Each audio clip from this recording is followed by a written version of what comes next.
শুভ দুপুর বন্ধুরা, কেমন আছো? আশা করি সবাই ভালো আছো, আমিও খুব ভালো আছি। তো ওইখান থেকে ব্লগটা শুরু। তো আজকে হচ্ছে আমাদের বাড়িতে মাঠের কাজ, অনেকজন এসছে কাজে, তো 10-12 জন মতন। তো তাদের জন্য সব রান্না হয়ে গেছে। তো কি কি রান্না করছি সেটা তোমাদের সঙ্গে শেয়ার করি। প্রথমেতে দেখাই তরকারিগুলো কি কি বানিয়েছি। এটা হচ্ছে খেজুর দিয়ে টমেটোর চাটনি, অনেক কিছু দিয়েছি, আপেল টাপেল দিয়ে করেছি আজকে। তো জানি না কেমন হবে, ফার্স্ট টাইম আপেল দিয়েছি।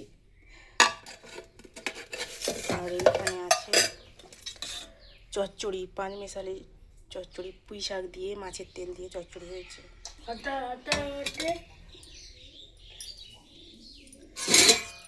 আর এইখানে আছে তোমার উচ্ছে আলু ভাজা।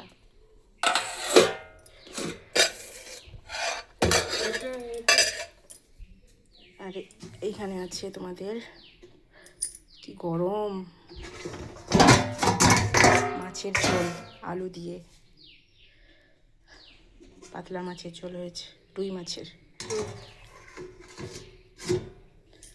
আর এইখানে হয়েছে তোমাদের 1 হাঁড়ি ভাত, এখনো আসেনি, চলে আসবে আর 1 ঘন্টার মধ্যে।